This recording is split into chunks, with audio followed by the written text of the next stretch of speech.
El día de hoy estamos con un autor nariñense muy reconocido, el señor César Eliezer Villota. Bienvenido, buenos días. Muy buenos días, gracias a ustedes por generar este espacio y por permitir compartir un poco de este saber sobre la cultura. Sí, muchas gracias por haber aceptado nuestra invitación para hablar temas sobre la educación, sobre la importancia de la danza en el fortalecimiento de la identidad cultural. Cuéntanos algo, ¿cómo fue su trayectoria en este proceso? ¿Cuál fue su principal motivación? Bueno, resulta que el saber cultural creo que es en Nariño algo fundamental de reconocerse por todas las generaciones, ¿no? Acá la cultura tiene esa propiedad indeleble que viene como con ese proceso genético. Nariño tiene una formación cultural muy fuerte, por eso hay una frase muy popular que dice que Nariño quien no canta por lo menos hace guitarras. O sea, somos una cuna de artistas, de poetas, ¿no? De músicos y también de danzantes, ¿no? En ese sentido, a pesar de que mi familia en algún momento no miraba algunos vínculos con el sector cultural, poco a poco fui entendiendo que esa raigambre viene desde mis ancestros, desde mis abuelos, ¿no? Mi abuelo nació en Túcarres, Nariño, y esa proximidad con esa cultura creo que enriqueció mucho en gran parte el quehacer que ahora realizo, sobre todo dándole valor a esos elementos simbólicos culturales. Pero el otro es también darle la oportunidad a los saberes artesanales que se han ido perdiendo, ¿no? Mi padre, por ejemplo, es ebanista, ¿no? Él trabaja la madera y por esa misma razón también hay un vínculo muy directo con esa parte artística. Pero más allá de eso, también hay que hacer el reconocimiento y el valor que tiene la educación, ¿no? El acercamiento con mi profesora de primaria, Lucía Coral, todavía ella vive, ¿no? Fue la que me permitió entablar una relación directa con la cultura de Nariño a través de exposiciones o de esas poesías que venían de autores regionales en la escuela, en el Joaquín María Pérez. Y de eso pues fui profundizando mucho con el acercamiento al carnaval, a la cultura, hasta que en un momento cuando ingresé a la universidad a estudiar lengua castellana y literatura, conocí a Javier Rodríguez, ¿no? Que es un investigador muy fuerte en la región, ¿no? Tal vez uno de los más importantes. Y también pues la universidad y todo ese proceso me permitió vincular al sector cultural. Pero ya es la maestría en etnoliteratura y esos deseos de aprender donde se realizó mi quehacer, ¿no? Ahí es donde entendí que la diversidad cultural era lo primero y comencé a forjar un camino alrededor del estudio de la cultura y de los patrimonios, ¿no? Que son el carnaval, las músicas tradicionales del Pacífico, el capañán y pues la misma valoración de Aurelio Arturo como el poeta de la biodiversidad. Bueno, vamos. ¿Qué ha sido lo más impactante en su labor por resaltar la cultura nariñense? ¿Qué ha sido lo más importante? Creo que me gusta mucho crear espacios para visibilizar cosas que las historias oficiales no dejan ver, ¿no? Hay una frase a nivel histórico que dice que simplemente quien no conoce de su historia tiende a repetirla, ¿no? Pero sin embargo creo que hay que ir más allá. O sea, es la capacidad no solamente de conocer esa historia oficial, sino de conocer las historias que existen alrededor de la cultura.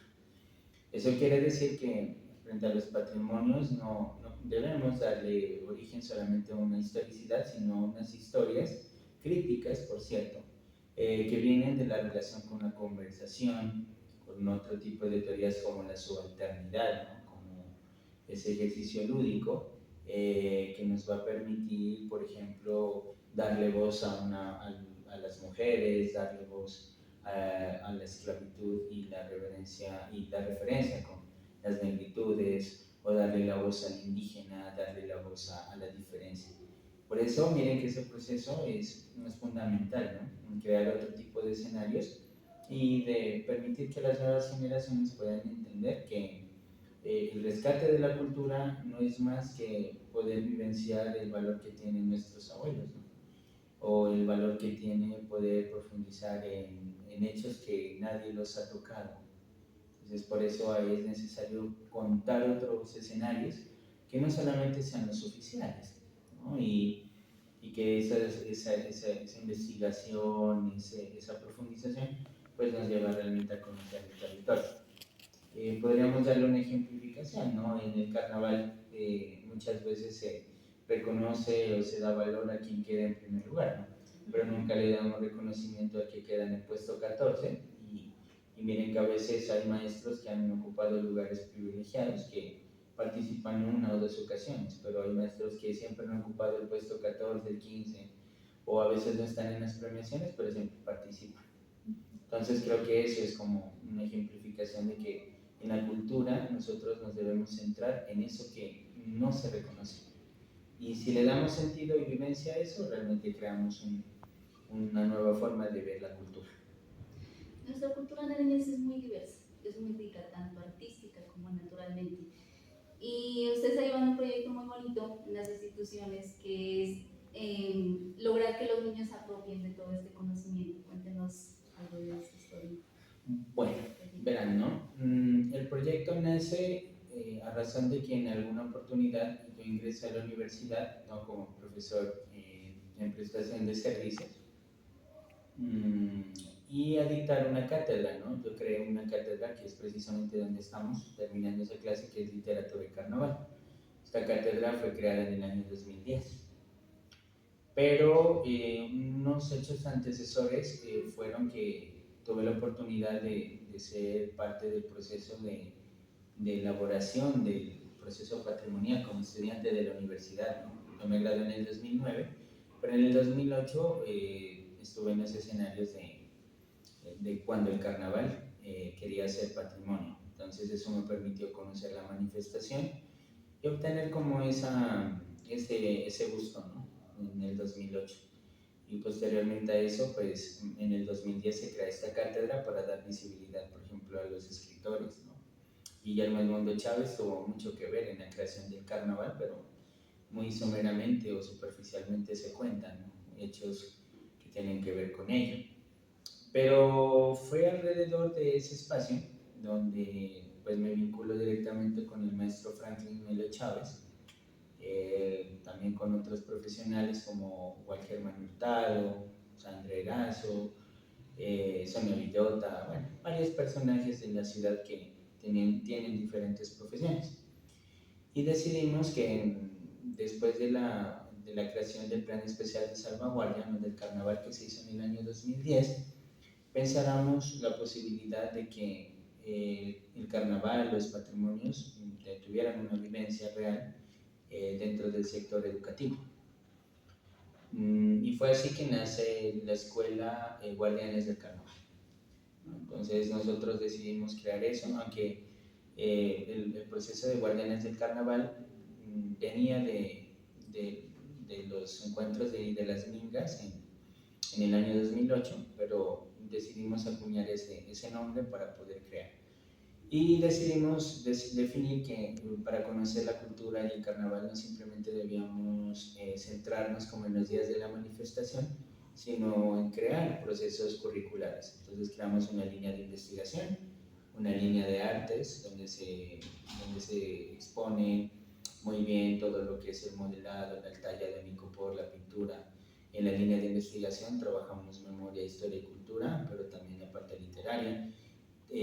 Un eje de formación en la música y que va ligado a la danza, ¿no? En la danza precisamente de carnaval, donde pues los niños aprenden los ritmos tradicionales de la cultura, iniciando con el son sureño, pero también con ritmos latinoamericanos que se utilizan para colectivos como el manejo del pasacalle, también de los procesos del San Juanito y los albazos, ¿no? Que son los albazos ecuatorianos, que son procesos de reconocimiento de nuestro carnaval, o el Tincus, ¿no? del país hermano de Bolivia.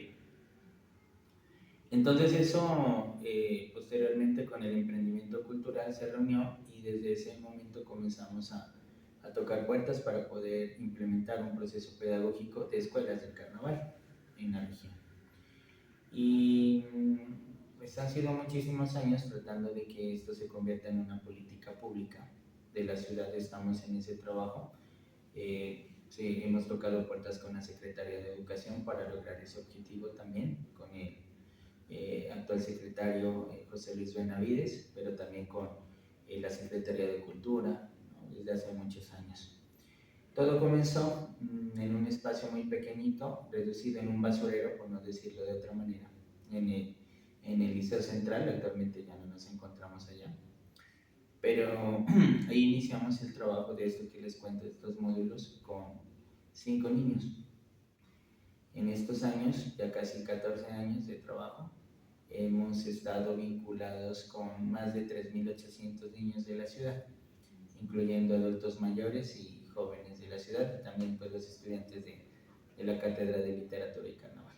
¿Cómo acogen este proyecto los niños?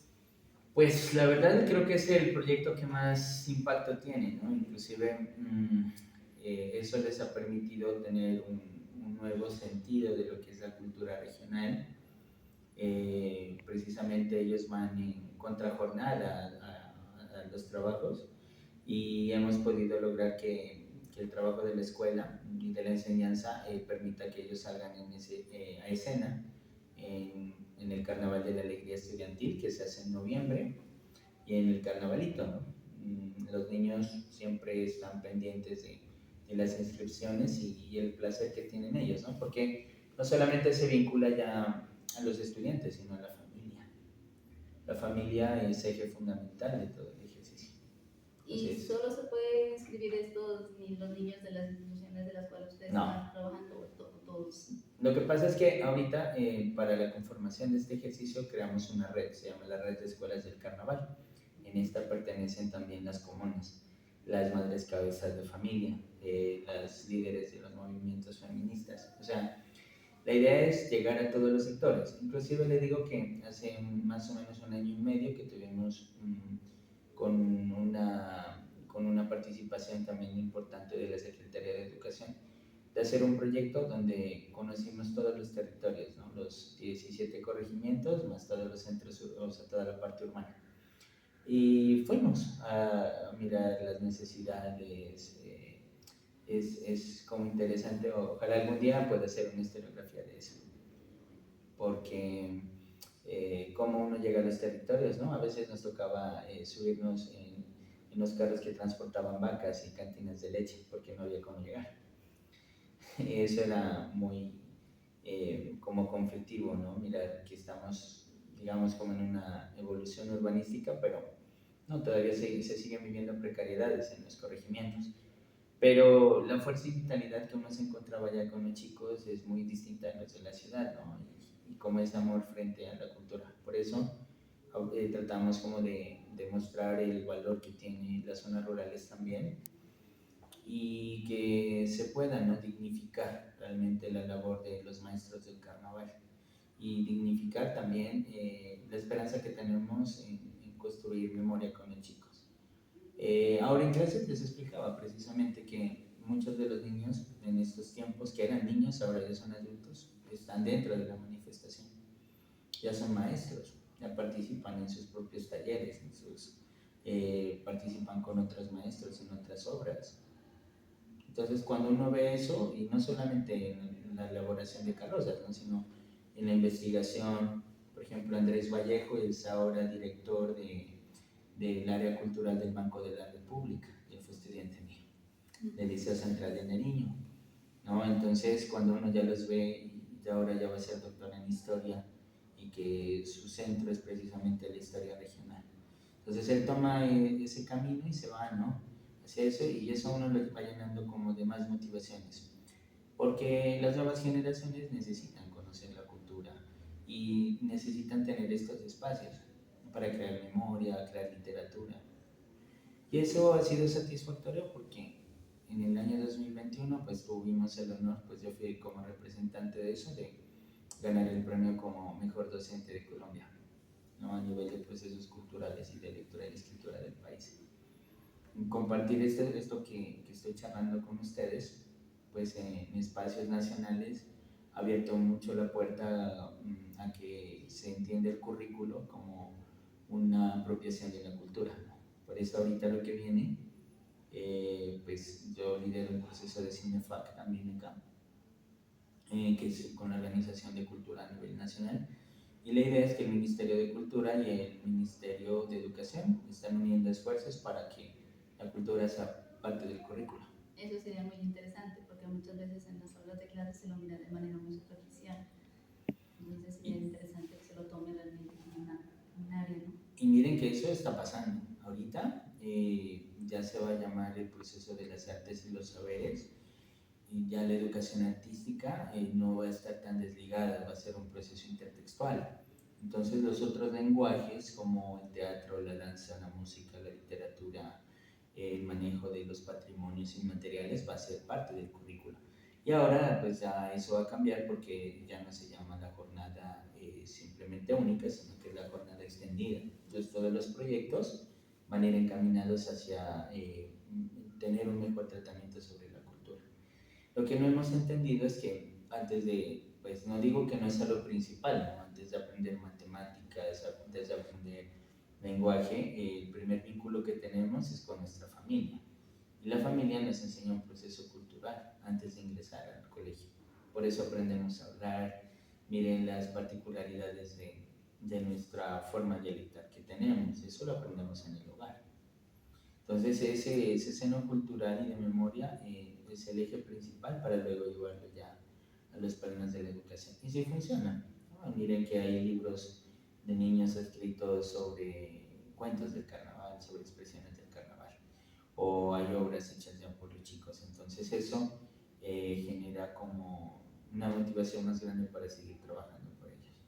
Hoy la idea es ser parte del Consejo Especial de Salvaguardia, que me vuelvan a reelegir, ¿no? En un proceso para seguir peleando porque acá es una lucha de procesos, ¿no? Seguir dignificando la labor de las escuelas, ¿no? Para que haya una formación.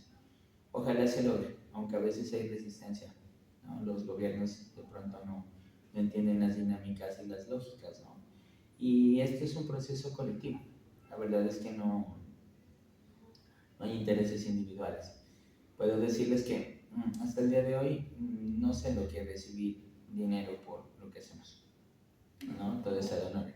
Nunca ninguno de los que trabajamos en Guardianes del Carnaval ha buscado lucrarse, o lo que tenemos como profesionales no nace de eso. Inclusive nuestros patrimonios familiares se involucran en la mantención de la escuela. Y siempre buscamos que los nuevos profesionales tengan una puerta abierta en esto. Ojalá pues se dé la creación de las políticas públicas para poder seguir como construyendo procesos para la ciudadanía. Eso. Disculpa, una inquietud que me surgió, ¿no? Usted, como me mira, o sea, en su punto de vista, la pérdida, ahorita estamos con los avances tecnológicos, ¿no? Entonces, como la idea de la identidad cultural, llevarla a este mundo de la internet y todo eso que está surgiendo. Bueno, verán, cuando me hace mención de eso, nosotros ya lo hicimos, ¿no? Ya le puedo decir que sí, nos falta mucho, pero sí lo hemos intentado y sí funcionó. En medio de la pandemia, todo nuestro trabajo pues es presencial, no era presencial, pues nosotros tenemos contacto con las personas, eso es lo que hace la relación del carnaval más fuerte. Pero nos tocó reinventarnos y repensarnos, entonces a través de un proceso que hizo Bancolombia, pues yo digo que a veces hay cosas que suceden, ¿no? Tenemos presupuestado un proyecto de más de 800 millones de pesos, ¿no? En su momento, y eso era para sacar una escuela gigante. Pero con la llegada de la pandemia, ese presupuesto se redujo a 10 millones. Entonces, Bancolombia nos financió con la alcaldía 10 millones de pesos para crear un proceso digital. Ustedes lo pueden encontrar en línea. Se llama Escuelas del Carnaval, Guardianes del Carnaval, que es la primera plataforma interactiva del carnaval, donde reunimos a los profesionales y creamos tutoriales para poder enseñar todo lo referente a la cultura, entonces del carnaval, ¿no? Y la cultura en general. hicimos un repositorio de libros porque tenemos más de 24 publicaciones hechas con estudiantes, como libros formales, ¿no? Como editados y que son autores los niños. Entonces, tenemos todo eso. Eso también lo logramos con el apoyo de los diferentes profesionales. Ellos hicieron tutoriales en modelado en arcilla, en icopor, en el manejo de los pasos básicos para la formación de la danza, ¿no? El son sureño. Todas esas dinámicas se dieron y permitieron que pudiéramos crear esa plataforma, ¿no? El lanzamiento se hizo el Día del Niño, precisamente en el año 2020, en medio de la Semana de la Niñez. Eso estuvo vinculado con la alcaldía, con la gestora social. Y hicimos el lanzamiento, pero mira que a veces como los recursos son limitados, la banda ancha de un mes no la acabamos en 3 horas. Hubo conectadas más de 4 millones de personas del mundo en ese proceso que hicimos. Yo creo que es lo más grande que se ha hecho en procesos culturales acá en Nariño, y pues tuvimos como el honor de generar ese ejercicio. La plataforma todavía sigue funcionando, ¿no? Pues ahora estamos como en búsqueda de recursos de mirar eso. Inclusive creamos una serie que se llama Cuentos del Carnaval, donde se narran, hicimos la creación de cuentos, de historias sobre la región del Pacífico, de la parte andina, con marionetas y títeres. Eso todavía está en internet, se encuentra ahí en la plataforma, donde hicimos la secuencia de mostrar cómo eran los vínculos de la oralidad hacia la creación de esculturas para el carnaval. Hablamos del basilisco andino, que es otro ser tutelar de aquí, en lugar de el guardián del volcán Galeras o del Urcunina. El basilisco andino es un ser que tiene cabeza de cóndor y tiene cuerpo de serpiente. Es una historia muy fuerte que muy poco se conoce, ¿no? Entonces todos esos imaginarios están ahí. La vinculación con la música, como aprender a tocar bombo, zampoña. Entonces ese repositorio le ha permitido a muchas personas como acercarse, ¿no? Y eso nos permitió en algún momento que hubiese la oportunidad de filmar un documental actualmente con Carolina Beldaño, que es una profesora de artes plásticas y que es la directora de la Facultad de Artes de la Universidad Francisco José de Caldas en Bogotá. Ellos nos vinieron a grabar un documental hace un tiempo, no ha salido, pero yo tengo como la copia de reserva, que ojalá pues ustedes la puedan mirar en su momento, donde se da valor a todo esto, ¿no? Entonces, las redes sociales nos han permitido eso, ¿no? Tener también el Instagram. Nuestros estudiantes hacen TikToks, a veces sobre la valoración de la cultura. Y pues eso es bien interesante porque la directora no es un director, es directora la que maneja la fundación. No, ella es Angie Daniela. Angie Daniela pues tiene apenas 22 años. Ella es la directora de todos, ¿no? Y pues saber que los jóvenes también se empoderan. También está Santiago Erazo, son jóvenes. Carlos Chacua tiene 23 años. O sea, son ellos, ¿no? Pues yo ya me siento un poco más adulto, ya más mayorcito, ya tengo 36. Pero pues ahí seguimos, como en esa lucha y rememorando cosas, ¿no? El carnaval, o sea, y esta historia de la escuela tiene mucha tela que cortar. Muchos fracasos, tropiezos, gente que no le gusta que se hable de formación. Y pues hay que decirlo, ¿no? Hay gente que pues particularmente me dice, ve, ¿por qué regalas tu trabajo? ¿No? ¿Por qué haces las cosas sin recibir dinero? Pero esa no es la función. La función inicia porque muchos maestros en mi barrio me cerraban las puertas y no me dejaban conocer la cultura. O sea, yo era, desde que nací, creo que tenía eso de querer entrar en el carnaval, y los maestros de mi barrio no me dejaban. Me cerraban la puerta, me decían, usted no es familiar de maestros de carnaval. Y pues era como triste, porque pues uno de pelado quería ir a tocar, ¿no? Tenía 8 años. Pero, como dicen, pues como no me dejaron, tocó aprender. Y de eso nació esta escuela. ¿Cómo podemos aprovechar todas estas habilidades en la niñez, en la creatividad, la artesanía, la danza, por ejemplo, en los procesos pedagógicos para intervenir en todas las áreas? No, pues la verdad es que hay muchas posibilidades, ¿no? Miren que nosotros los seres humanos todo lo hacemos por contacto con el cuerpo, o sea, el tacto es tan importante y la expresión corporal da mucho de qué hablar, ¿no? Miren que la proxémica, que es la ciencia que estudia el movimiento corporal, nos da pie a que podamos utilizar la semiología de la danza. Pues actualmente no, pues aparte de lo que hacemos, no conozco un proceso que hable acerca de cómo poder teorizar la danza, ¿no? No hay unos ejercicios que nos permitan, por ejemplo, decir, este es de cómo nació la danza en Nariño, cómo es la danza del carnaval. No hay, no existe. Para mí no hay, pues de todo lo que he estudiado, no lo veo tangible. Tal vez es un poco más práctico, ¿no? Pero sí es necesario comenzarlo a hacer. Y mira que tuvimos hace 2 años, la oportunidad de estar en un festival de danzas internacional y vinieron 14 delegaciones, ¿no?, del país. Y eso nos permitió que profesores se capacitaran en formación de danza, ¿no?, con escena. Esos procesos son los que vitalmente nos ayudaron a entender que sí se puede trabajar desde el currículo, y el aporte básico está en que todas las materias tienen que tener una relación psicosocial, y que la cultura y toda materia debe ser parte de la cotidianidad. Entonces, cuando llevas la danza, la pintura, la literatura, las artes, el teatro a un aula, independientemente de la materia que sea, siempre va a tener cabida, porque todo se relaciona con procesos sociales. Entonces, sí es bien oportuno que sea interdisciplinario. Bueno, aquí tenemos, ¿cómo resaltaría usted como un valor agregado la danza cultural en la niñez? La danza es uno de los lenguajes más importantes, ¿no? Si yo reconozco y le doy valor a nivel de Latinoamérica, miren que la mayor parte de los patrimonios nacen de la danza, ¿no?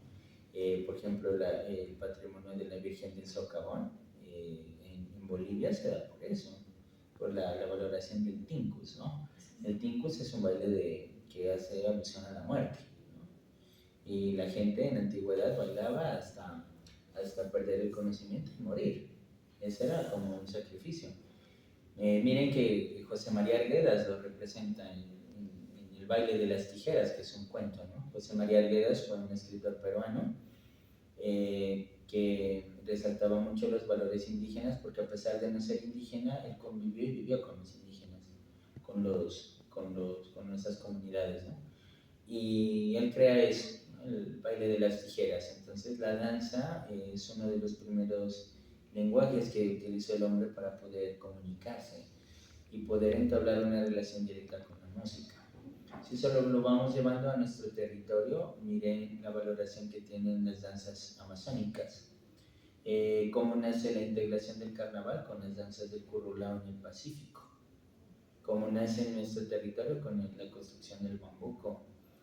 Y miren en que esa relación es lo que nosotros podemos ver a nivel patrimonial en el uso de los carnavales, pero también en la promoción, ¿no?, de los festivales de danza. Actualmente, hace una semana, hubo el Festival Internacional de Danza, que se hace aquí en Pasto todos los años, ¿no? Ya lleva casi 38 versiones. Entonces, la danza es un territorio inexplorado porque no lo podemos encontrar de manera teórica o historizado, pero sí es vivencial. Por eso les digo que muchas artes necesitan comenzar a generar procesos de investigación como esto que ustedes están haciendo, porque es de esa forma que se comienzan a visibilizar puntos importantes para las nuevas generaciones.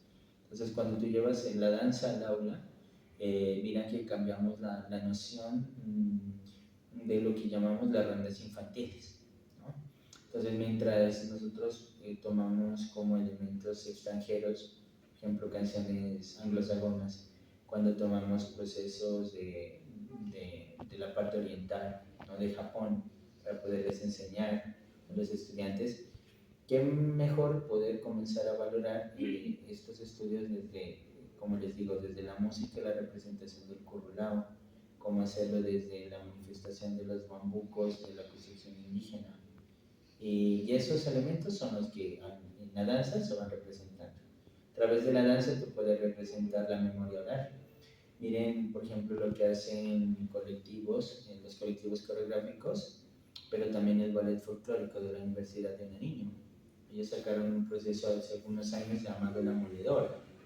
Y ellos hacían la significación en su danza de todo el proceso del mito. El mito de la moledora es el último mito de los pastos. La moledora es una protectora de la naturaleza que coge a los hombres cuando dañan y los muele, ¿no? Y la significación uno la encuentra en los videos, ¿no? Y en ese proceso tan bonito que se perdió, que era el proceso de culturas andinas. Entonces, la danza no solamente es la formación de unos pasos o algo que se enseña, sino que dentro de sí guarda también, así como otros saberes, la expresión de todo lo que somos. Entonces, eso puede ser explicar a un niño a corta edad, involucrar a que tenga un sentido más de pertenencia frente a cómo percibe los sonidos, pero también a cómo los representa. Eso también en los niños genera mucha seguridad, el desarrollo de la capacidad motriz, el desarrollo de la lateralidad. Todos esos elementos se pueden trabajar. ¿Y qué más que uno lo puede hacer con procesos nuestros? O sea, generando conciencia en los chicos. Por eso miren que en la escuela, cuando los niños van a los ensayos de danza, porque nosotros trabajamos con ellos todo el año, ¿no? Ellos van, por ejemplo, en Jamundino estamos los días miércoles y jueves de 2 a 6 de la tarde. Y los niños enseñan todos los días. Esos días enseñan los procesos de danza, pero son bajo ritmos nuestros. Entonces ellos sienten propiedad, pueden hablar realmente. Y al final no todos van a ser danzantes, ¿no? Pero cuando miren una significación de alguien que trabaja esto, no lo van a ver con ese sentido peyorativo que la gente cuando va a estos eventos, mira y está charlando, está haciendo otras actividades, ¿no? Y no presta atención al elemento cultural. Entonces cuando el niño lo vivencia, ya puede decir, no, miremos qué propuesta o qué nos propone. Entonces mira, están hablando de tal, eso es de los pastos, de los quillacingas, de la mujer, de la estructuración B, los aguá, o sea, comienza a fluir en ellos ya una necesidad de reconocer esos elementos armónicos de la danza como un proceso realmente simbólico. Y si logramos eso y generar conciencia, eso es la apuesta a que la cultura de nosotros siga perviviendo. Si no lo hacemos así, no creo que habría, dentro de unos años, todo eso podría tener la tendencia a desaparecer, que eso es lo que no se busca. ¿Usted ha participado, digamos, en algún grupo de danza o los colectivos que salen en el carnaval? Yo lo primero que hice es que desde niño, pues yo ahí tengo unas fotografías, creo que esas salen en el documental. El primer baile que me eché fue una canción que se llama Sandoná. En la primaria, estaba en preescolar. Y Sandoná es una composición que se utiliza mucho en el carnaval y que resalta como todo ese valor simbólico. Después en la universidad estuve en la cátedra carnaval con la profe Claudia Fanador. Salí en el 4 de enero en la familia Castañeda y también aprendimos algo como de danza. Pero de ahí en adelante, pues el trabajo que se hace es con todos los niños en la escuela. Son más de 3.800 niños que han tenido esa formación y nosotros también tenemos que bailar con ellos, o sea hacer el proceso de danza. Y eso involucra por eso les digo que uno siente ese proceso. En registros debe estar, nosotros salimos en el carnavalito desde el año 2013 y pues reposan como todos los colectivos que hemos hecho. Aunque me acuerdo de uno que es muy especial que se llamó Alajitas de la Mujer Sureña, que fue el primer colectivo. Aunque anteriormente a eso hicimos un trabajo con Proinco, me acuerdo, ahorita me acordé, que hablamos sobre el territorio del Pacífico y sobre el terlaque, ¿no? Que es el ave insignia, y sobre el jaguar, y salimos con los niños de Proinco, me Y esas experiencias a uno lo van marcando. Entonces, por eso cuando uno escucha música de carnaval o algún proceso, uno tiene como, no sé, como un sentimiento como más profundo frente a eso. Inclusive uno puede llorar o se le salen las lágrimas de escuchar esas cosas porque es como el recuerdo y a eso acá se le llama la ignorancia o el rememorar. Otros le llaman el preludio, ¿no? Que es como ese sentir que solamente se expresa con las otras partes corporales, ¿no? Por eso creo que es bien significativo. Y de eso pues ya vamos, mira cuántos años. Y cada año, ahorita logramos ganar un premio con el proceso de concertación a nivel del Ministerio de Cultura. Estamos terminando un proyecto donde se va a presentar la escenificación de la moledora, pero no de la moledora que les contaba, sino de la moledora en la formación de la campesina que molía el ají en las piedras, ¿no? Entonces es otro tipo de moledora, la que molía el ají y el perejil en la piedra o hacía algo que se llamaba el aguasal, que era el agüita, la sal y la cebolla. Entonces la piedra también de moler ha perdido mucho significado, ¿no? Entonces estamos tratando como de recuperar eso y elaborando una danza en torno a ese elemento simbólico. Y nos toca aprender, ¿sabes? Pues yo no es que sea bueno bailando, ¿no? Pero acá en Nariño dicen que el que no sabe bailar por lo menos brinca. Y eso es como parte de la cultura de nosotros. Cuando usted nos cuenta que sus estudiantes hoy ya forman parte del desarrollo cultural, nos deja ver la importancia que hay en la educación, ¿no? De formar de formar de estos procesos desde la primera infancia, para que no permitir que nuestra cultura muera, que nuestra cultura poco a poco se vaya desapareciendo, sino todo lo contrario, que se abran puertas a nivel internacional. En todo este proceso, ¿usted qué recomendación enviaría a todas las instituciones?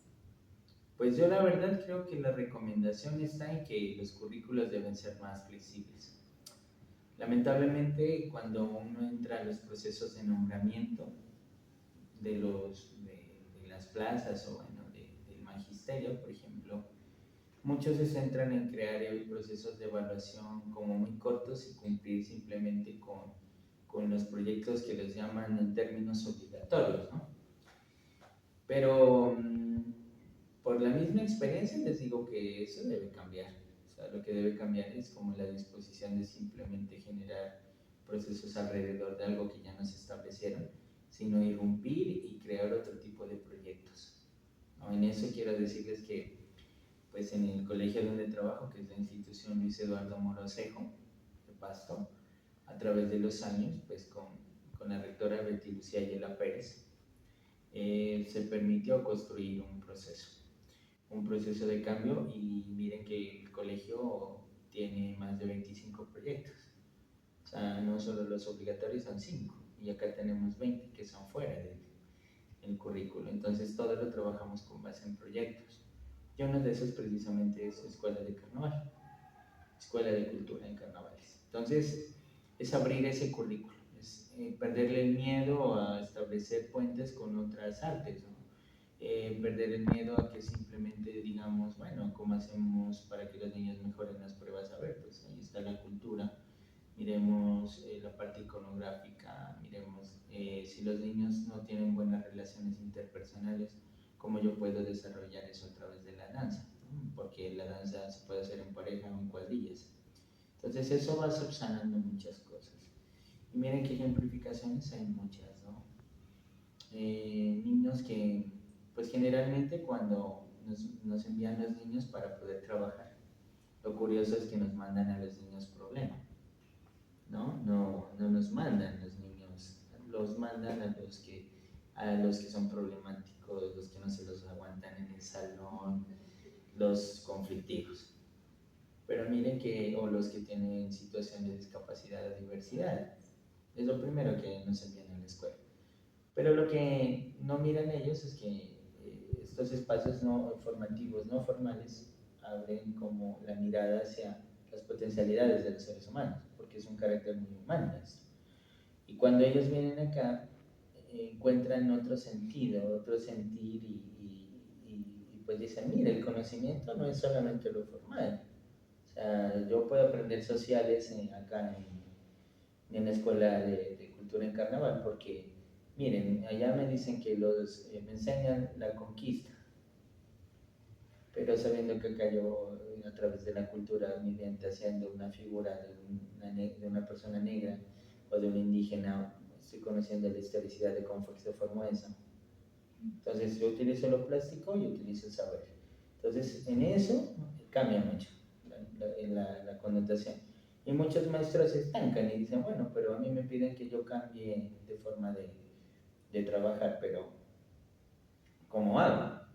Las expresiones están en esos proyectos culturales. O sea, ahí uno cambia la noción. Mira, en biología, a uno llegan y cuando le dicen, vamos a hacer una práctica, yo eso la he mirado siempre, casi siempre en los profes de química. Hagamos vino, le dicen, entonces trae unas uvas y, ¿no? Y añéjelas y todo. Y esa es la práctica. Pero ¿por qué en la parte cultural no enseñarles? Miren, en la medicina normal o en lo químico hay una medicina natural, entonces las plantas. Entonces, por ejemplo, cuando una mujer está enferma de los cólicos menstruales, entonces hay que darle agua de canela y hay que darle agua de manzanilla para que, o cuando uno está enfermo, ¿no? O le dicen, vea, usted tiene mal de estómago, entonces dele agua de poleo, ¿no? Si está espantado, venga, le ponemos la ruda. Entonces, yo puedo intercalar esos saberes propios que son culturales y no alejarme de cuál es la propiedad. Ahora miraba un trabajo muy bonito en un colegio en Santa Bárbara que se habían hecho pomada de una ramita, de una hierba, ¿no? Entonces decían de caléndula creo que era. Y miren, estas son las propiedades del calendulita, se llaman ese proyecto, ellos ya tenían la elaboración de la pomada, ¿no? Entonces ellos vendían la pomada, las funciones de la planta, y estaban aprendiendo biología, pero con algo natural que lo sacan ellos de la huerta. Entonces, esas cosas hacen que la educación actual cambie y fracture y se fracture. O sea, lo formalista de los ministerios, formalista de la norma, se va fracturando.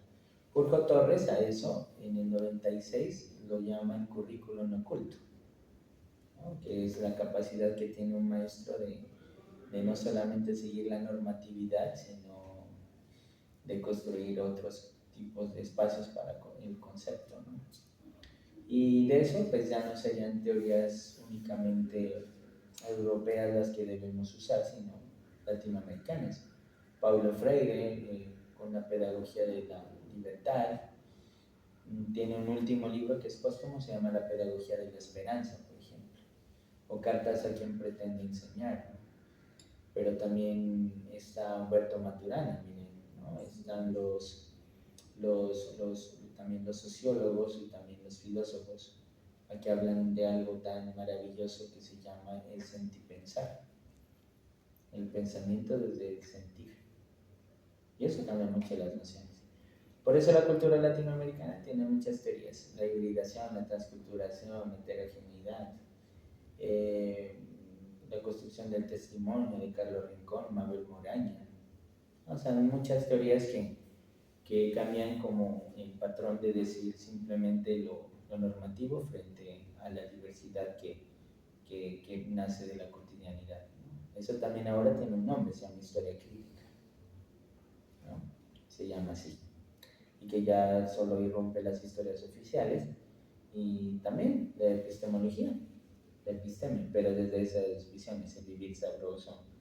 Eso no es una frase de Francia Márquez, ¿no? Vivir sabroso es una metodología de vida en el Pacífico.